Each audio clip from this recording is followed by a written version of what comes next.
Who is more prone to melasma, males or females? Female patients are more prone to have melasma. What are the basic and common causes of melasma? या गलत use of skin care products इसके वजह से भी melasma हो सकता है. So is it also genetic? अगर घर में किसी को भी melasma है तो it is very much possible to have melasma to that person. melasma 100% cure हो सकता है क्या?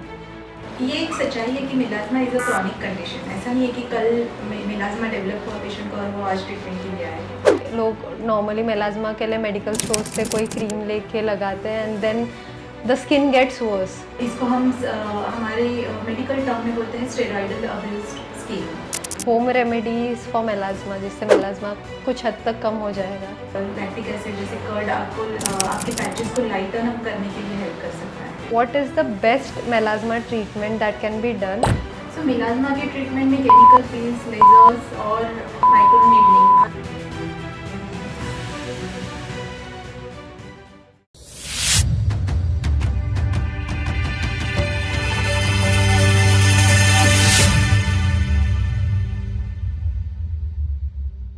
Welcome back to Digidog. आज का हमारा टॉपिक है मेलाज्मा, जो आजकल बहुत ही कॉमनली देखा जाता है. मेलाज्मा क्या होता है, क्यों होता है और इसे कैसे ट्रीट किया जाता है, ये सारे क्वेरी सॉल्व करने के लिए आज हमारे साथ है doctor Deepali. Aisha for inviting me today at Digitalks. Most welcome ma'am. So doctor, सबसे पहला क्वेश्चन ये है कि मेलाज्मा एक्चुअली होता क्या है and what are the causes of melasma.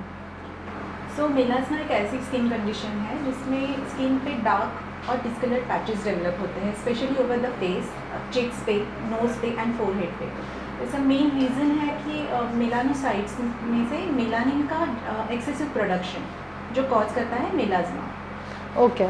So ma'am, अभी आपने मेंशन किया melanin, so what is the term melanin?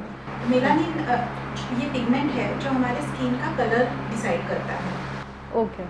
सो इसके ओवर प्रोडक्शन की वजह से स्किन पे डार्क पैचेस यानी मेलाज्मा या हाइपर पिगमेंटेशन हो सकता है. Okay. And who is more prone to melasma, males और फीमेल्स? सो मेलाज्मा किसी को भी हो सकता है, मेल या female. Generally female patients are more prone to have melasma. So ma'am, अभी आपने मेंशन किया कि किसी को भी मेलाज्मा हो सकता है. So what is the age group जिसमें मेलाज्मा दिखने के सबसे ज़्यादा चांसेस है? तो जनरली एज ग्रुप 20 से लेके 40 तक ये ज़्यादातर देखा जाता है, बट इसका ये मतलब नहीं कि इसके ये एज ग्रुप के बाद मेलाज्मा नहीं होता है. जनरली देखा जाता है चाइल्ड बेयरिंग एज में या हार्मोनल फ्लक्चुएशन के एज में ज़्यादातर मेलाज्मा पेशेंट्स को होता है. Okay. What are the basic and common causes of melasma? तो जैसे हमने अभी डिस्कस किया कि मेलानिन का over production is the main reason. उसके लिए sun exposure is the first reason. उसके बाद हार्मोनल इम्बैलेंस, हार्मोनल फ्लक्चुएशंस और जेनेटिक्स. और बहुत सी पेशेंट में मैंने देखा है कि over use of skin care products या गलत use of skin care products इसके वजह से भी मेलाज्मा हो सकता है. सो मैम, आपने प्रीवियसली मेंशन किया था कि मेल पेशेंट्स के कंपैरेटिव फीमेल पेशेंट्स में मेलाज्मा बहुत ज़्यादा दिखता है, तो why is it so? Due to hormonal fluctuations, specially during pregnancy. Female में जो हार्मोनल फ्लक्चुएशंस होते हैं उसकी वजह से ड्यूरिंग प्रेगनेंसी मेलाज्मा होने के चांसेस फीमेल में ज़्यादा होता है. And uses of oral contraceptive pills उसकी वजह से भी मेलाज्मा बहुत सारे फीमेल पेशेंट्स में दिखाई देता है in compare to male patients. Male patient में भी मेलाज्मा दिखाई देता है, पर उसके cases are very rare. Okay. And जिन लोगों को प्रेगनेंसी में मेलाज्मा दिखता है, क्या प्रेगनेंसी के बाद वो मेलाज्मा ऑटोमेटिकली चला जाता है? ज़्यादातर केसेस में ये ऑटोमेटिकली चला जाता है, but not with every case. Okay. So ma'am, ऐसे भी दिखता है कि एक ही घर में दो दो तीन तीन लोगों को मेलाज्मा दिखता है. सो is it also genetic? Yes, genetic is also a very common cause for having a melasma. अगर घर में किसी को भी melasma है तो it is very much possible to have melasma to that person. Okay, so genetics is a major cause also. Yes, one of the major cause you can say. Okay. Genetics के साथ साथ stress is also the factor which can cause you melasma. Suppose अगर मेरे घर में already मेरे मामा मासी को मेलाज्मा है, तो I know I am prone to melasma, so how I can prevent to not getting melasma? ऐसा कुछ है क्या? Yes, अगर आपको पता है कि घर में आपके आपके रिलेशंस में है मेलाज़मा प्रोन आप हो, तो आपको सनस्क्रीन, वैसे भी मैं हर किसी को बोलती हूँ कि सनस्क्रीन आपके स्किन रूटीन में आना ही चाहिए, बट टू अवॉइड गेटिंग मेलाज़मा आपको सनस्क्रीन आपके डेली रूटीन में लाना ही चाहिए। मिनिमम 30 to 50 SPF का सनस्क्रीन आपको हर रोज़ यूज़ करना चाहिए। You can use a physical barrier protection like scarf, umbrellas, ये सब यूज़ करके आप सन एक्सपोजर से बच सकते हैं, जिससे कि मेलाज़मा होने से आप काफ़ी हद तक प्रोटेक्ट कर सकते हैं। ओके, सो मैम मैंने ऐसे भी सुना है कि melasma is not curable, so is it really like that? उसके लिए कोई ट्रीटमेंट्स अवेलेबल है और मेलाज़मा 100% क्योर हो सकता है क्या? ये एक सच्चाई है कि melasma is a chronic condition. ऐसा नहीं है कि कल मेलाज़मा डेवलप हुआ पेशेंट को और वो आज ट्रीटमेंट के लिए आया है। तो विद द ट्रीटमेंट आप सिग्निफिकेंट इम्प्रूवमेंट देख सकते हैं, लेकिन 100% रिजल्ट आना इट्स क्वाइट इम्पॉसिबल। ओके, तो हमारे ट्रीटमेंट का गोल ये होना चाहिए कि डार्क पैचेस वो लाइट हो जाए और इसको बढ़ने से हम रोक सकें। So what is the duration कि इतने समय में हम लोगों को रिजल्ट मिल जाएगा मेलाज़मा में, if you are taking proper followups, medicine and treatment with a doctor? So melasma treatment के लिए आपको पेशेंस होना बहुत ज़रूरी है। उसको टाइम लग सकता है, 2 से 3 महीने में आफ्टर स्टार्टिंग द ट्रीटमेंट आपको इम्प्रूवमेंट दिखाई देने लगती है। तो प्रॉपर ट्रीटमेंट और सन प्रोटेक्शन के साथ अगर आप कंसिस्टेंट हो और ट्रीटमेंट अगर आप कंसिस्टेंटली ले रहे हो तो आपको काफ़ी हद तक इम्प्रूवमेंट दिखाई देता है। सो मेलाज़मा में जल्दी रिजल्ट्स आने के लिए what is the treatment line to be followed? हम ट्रीटमेंट में जनरली टॉपिकल क्रीम्स बताते हैं। टॉपिकल एप्लीकेशन के लिए tretinoin, hydroquinone, tranexamic acid and azelaic acid, इन जैसे मॉलिक्यूल्स का यूज़ हम ट्रीटमेंट के लिए करते हैं। बट ये सारे ट्रीटमेंट्स या मेडिसिन आपको किसी भी डॉक्टर के प्रिस्क्रिप्शन के साथ ही लगाना या लेना ज़रूरी है। डेफिनेटली, क्योंकि मैंने बहुत से पेशेंट्स में जनरली रूरल एरिया में देखा है कि पेशेंट ये एक बार मेडिसिन लेते हैं, they see the results and they continue using the medicine. Exactly और रूरल एरियाज़ में ऐसे भी देखा गया कि कई बार लोग मेलाज़मा के लिए मेडिकल स्टोर्स में जाके खुद से ही कोई क्रीम ले लेते हैं।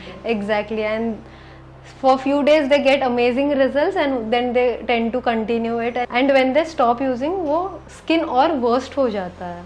तो why this happens?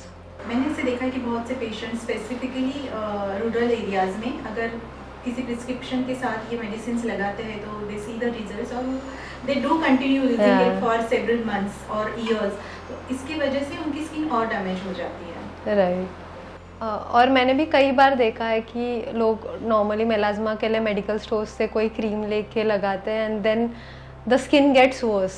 Yes, these are generally steroidal based creams. Generally ये it gives the faster results. तो patient ये हमेशा non prescribed medicine हमेशा medical से लेते हैं. They keep using it for several months. और उसके बाद उनका जो मेलाज़मा या हाइपर पिगमेंटेशन है वो काफ़ी डीपर स्किन लेयर तक जाता है and it becomes very difficult to treat that condition. इसको हम हमारे मेडिकल टर्म में बोलते हैं steroidal abused skin. Okay, which one should avoid doing that. Sure. So in prescribed medicine के साथ में what are the other treatment options that we can provide in the clinic? So melasma के लिए जैसे मैंने बोला लोकल एप्लीकेशन, उसके साथ साथ केमिकल पिल्स, माइक्रो नीडलिंग, उसके बाद लेज़र ट्रीटमेंट्स, ये काफ़ी अच्छा रिजल्ट्स देती हैं। तो ये सारे ट्रीटमेंट्स हम आपके स्किन की सिवियरिटी कंडीशन देख के डिसाइड करते हैं और इसके साथ अगर अच्छा लाइफस्टाइल और ट्रीटमेंट का कॉम्बिनेशन हो जाता है तो काफ़ी हद तक हमें अच्छे रिजल्ट्स मिल सकते हैं melasma. So I would also like to ask this question कि what is the best melasma treatment that can be done, या फिर ये ट्रीटमेंट लाइन जो आपने बताई ये वर्क कैसे करता है एक्चुअल में? सो मेलाज़मा के ट्रीटमेंट में केमिकल पिल्स, लेजर्स और micro needling are the really very good options. Micro needling के साथ मैं PRP भी सजेस्ट करती हूँ। माइक्रो नीडलिंग में what we do is we do the controlled injuries over the skin और उसके साथ आपका ओन प्लाज्मा उसमें हम इंजेक्ट करते हैं स्किन के लेयर्स में। उसकी वजह से आपके स्किन पे ग्रोथ फैक्टर्स डेवलप हो जाते हैं और स्किन को हील होने में वो फास्ट हीलिंग में हेल्प करता है, जिसकी वजह से मेलाज़मा ट्रीट होता है। ओके, तो क्या ये सच है कि लेजर्स के बाद स्किन वर्स हो जाती है, कुछ साइड इफ़ेक्ट्स होते हैं, और इट इज़ अ मिथ? सो किसी भी treatment, whether it is chemical peel, laser treatment या माइक्रोनेडलिंग, किसी भी ट्रीटमेंट के बाद पोस्ट केयर बहुत ज़रूरी है। अगर आप इनमें से किसी भी ट्रीटमेंट को सेशंस में ले रहे हो तो उसके बाद पोस्ट केयर फॉलो नहीं करते हो, यानी सही मात्रा में सनस्क्रीन यूज़ नहीं कर रहे हो, प्रोटेक्शन नहीं दे रहे हो स्किन पे, तो पीआईएच के चांसेस, पीआईएच यानी पोस्ट इन्फ्लामेटरी हाइपरपिगमेंटेशन के चांसेस बढ़ जाते हैं, जिससे आपका मेलास्मा और वर्स्ट हो सकता है।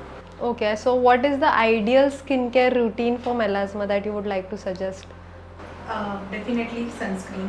It's mandatory to use sunscreen twice or thrice a day. Use the physical protection, as I said, scarf, या umbrellas और बैरियर कोई भी यूज़ करना स्किन पे बहुत ज़रूरी है। Okay. With the sunscreen, with lifestyle modifications and diet में अगर आप एंटीऑक्सीडेंट रिच फ्रूट्स लेते हो तो आपको ये ज़रूर हेल्प करेगा आपके ट्रीटमेंट को एनहांस करने में। So what will be the ideal diet plan for melasma or pigmentation who are facing that? ऐसे फ्रूट्स और ऐसे वेजिटेबल्स जिनमें vitamin C, vitamin E, omega fatty 3 acids का प्रमाण ज़्यादा हो, ये आप आपके डेली रूटीन डाइट में ले सकते हो। Avoid junk food, avoid any kind of bakery items, you can avoid to have those in your frequent meals. Okay, diet से याद आया, if we can do any home remedies for melasma जिससे melasma कुछ हद तक कम हो जाएगा? Home remedies सिर्फ अगर मेलास्मा आपके एपिडर्मल यानी ऊपरी परत पे है स्किन पे, तो कुछ हद तक वो लाइटन अप करने के लिए हेल्प कर सकता है, बट जो मॉलिक्यूल्स होते हैं होम रेमेडीज़ में जो यूज़ होते हैं, जैसे बेसन का आटा है या पोटैटोज़ है, इनके मॉलिक्यूल्स आपके स्किन में आपके डर्मल लेयर तक पेनिट्रेट होने ही नहीं वाले हैं, तो आई डोंट थिंक कि ये सारे प्रोडक्ट्स या इंग्रेडिएंट्स आपको मेलास्मा के एक्चुअल ट्रीटमेंट में हेल्प कर सकती है। Okay, so ideally you should visit a doctor and then consult properly and follow the treatment line to reduce the melasma. Definitely. Okay, so अभी आपने जैसे बताया कि स्किन के अगर ऊपरी हिस्से में मेलास्मा आ रहा है, नया मेलास्मा आ रहा है, तो होम रेमेडीज़ कुछ हद तक मदद कर सकते हैं। सो वो कौन से होम रेमेडीज़ होंगे? अगर वो ऊपरी परत पे है और बहुत ही लाइट पैचेस अगर डेवलप हो रहे हैं तो कर्ड जैसे जिसमें लैक्टिक एसिड होता है, उसके बाद आप एलोवेरा जेल यूज़ कर सकते हो, वो आपको थोड़ा सूदिंग करने में, पैचेस को सूद करने में हेल्प कर सकता है। और लैक्टिक एसिड जैसे कर्ड आपको आपके पैचेस को लाइटन अप करने के लिए हेल्प कर सकता है। Okay, so ma'am what will be the final giveaway you want to give to our viewers? So melasma ये एक बहुत ही कॉमन स्किन कंडीशन है और सही अप्रोच के साथ ये मैनेजेबल हो सकती है। चाहे आप प्रेगनेंसी के दौरान इसको डील कर रहे हो या सन एक्सपोजर या किसी हार्मोनल फ्लक्चुएशन की वजह से, the key is the consistency in the treatment as well as in your skin routine. Correctly said ma'am, patience and consistency से ही बेस्ट रिजल्ट्स मिलते हैं। बट मैम मैंने तो देखा है कि किसी किसी को 100% रिजल्ट्स मिल जाते हैं मेलास्मा में। Yes, results are there, but melasma के केसेस में reoccurrence is a very common factor. एक vacation with the aggressive sun exposure can lead to reoccurrence of melasma. Oh okay, wow doctor Deepali ma'am, आज हमने melasma के बारे में काफ़ी कुछ सीखा एंड आई एम श्योर कि हमारे जो लिसनर्स हैं उनको भी काफ़ी इन्फॉर्मेशन मिला होगा इस वीडियो से। Thank you, Aisha. Certainly, it was my pleasure to be part of this show. It's our pleasure too, ma'am.